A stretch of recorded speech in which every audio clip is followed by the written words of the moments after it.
Greetings, my friends. This is Doc Hatfield, old preacher man Piper.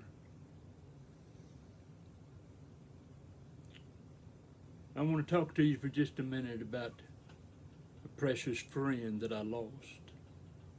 His name is LaDon Mott. I've heard so many videos here in the last few days, great videos, saying wonderful things about my friend.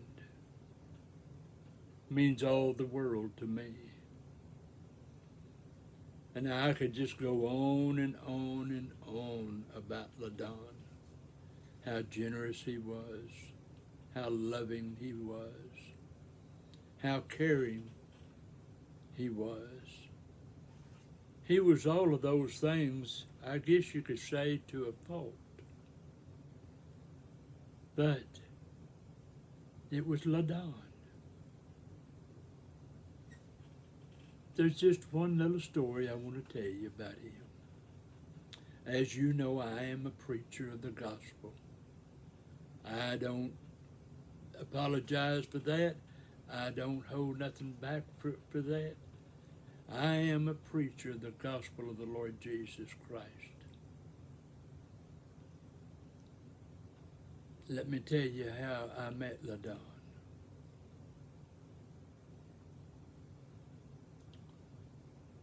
I had sat here in this house that I live in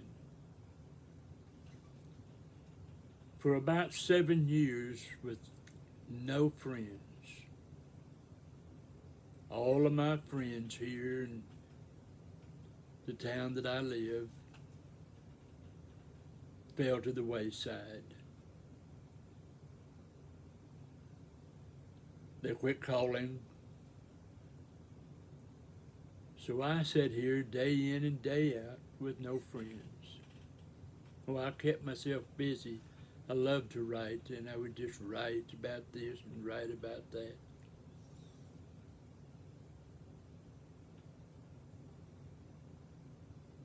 Then, one day, somebody said to me, "Have you heard of House Party?" And I said, "No." "Well, you ought to get on there." Well, I got on this house party with this guy, and on there with this guy was LaDon Mott and Harriet Herfer of Herferville.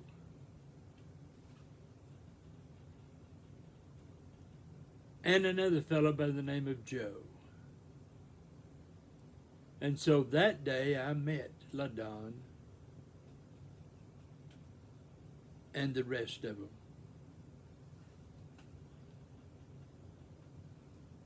And I just told them plainly, I said, "Well, I'm on here, I guess, because I've had no friends for the last 7 years. And I just thought I was invited on here, so I thought I'd get on here and talk to somebody." And LaDon said, "Well, you and I are alike." And so we began to talk. His friends had left him in the town that he lived, walked away from him, quit calling him. And so he sat there for a long time with no friends, just as I sat here with no friends. And we struck up a friendship that was just absolutely astounding. We would get on here and talk for hours upon hours upon hours, just me and him. A few months before he died, he called me on house party, and I answered. And he said, "If you don't mind, I'm locking the room." I said, "That's fine." He said, "Because what I need to talk to you is just personal, between you and me." I said, "That'll be fine." And he said, Doc, how can you be sure that you'll go to heaven?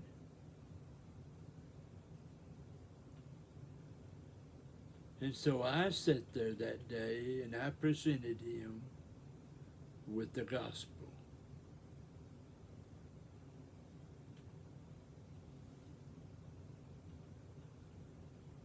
And so we sat there for a few minutes,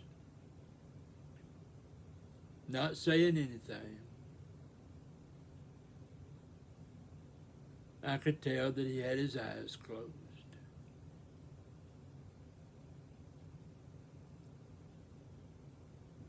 And when he opened his eyes, he said, "Thank you, Doc. Thank you so much."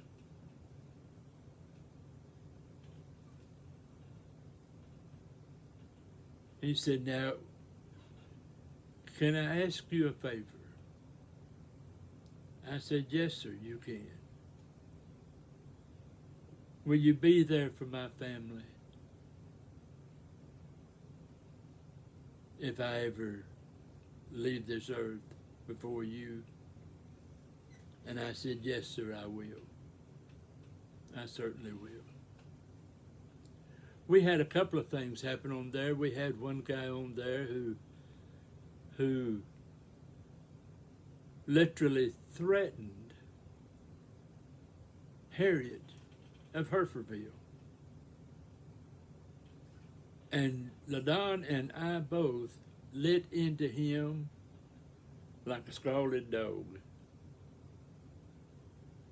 Now, we don't hear of him no more. We had a guy come on there once and said that we must be mentally ill to be left at home all the time. And LaDon said, hey, you're talking about my brother. If there's anybody mentally ill, it's you, it's not him." Needless to say, he was no longer on house party either. But how we knew LaDon was feeling good on house party was when he got on there and just began to talk and talk and talk and talk about anything and about everything. It didn't make no difference what it was. He was talking about it.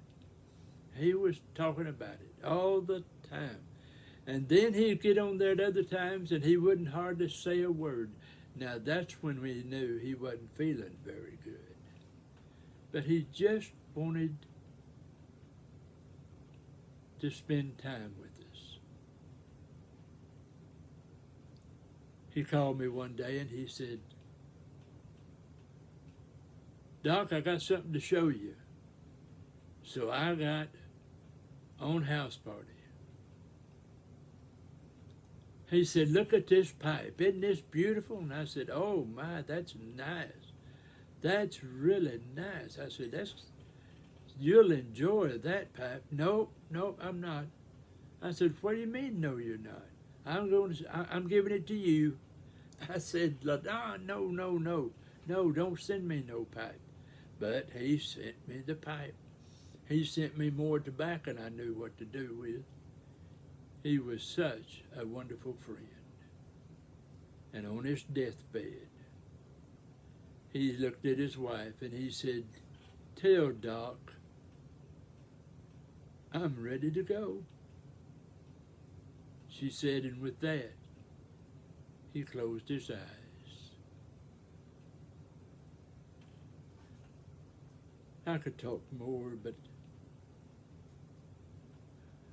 I don't want to look like a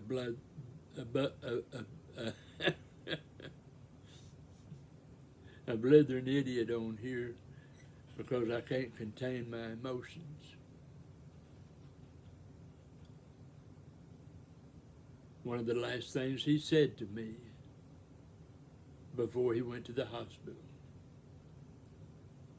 "Doc, something happens to me, Sweet Smokes is yours."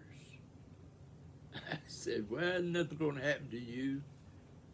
Well, he knew something that none of us knew. It was just a few days later, he was in the hospital, and a few days after that, he was gone. That's all I'm going to say about my friend, my brother, LaDon Mott.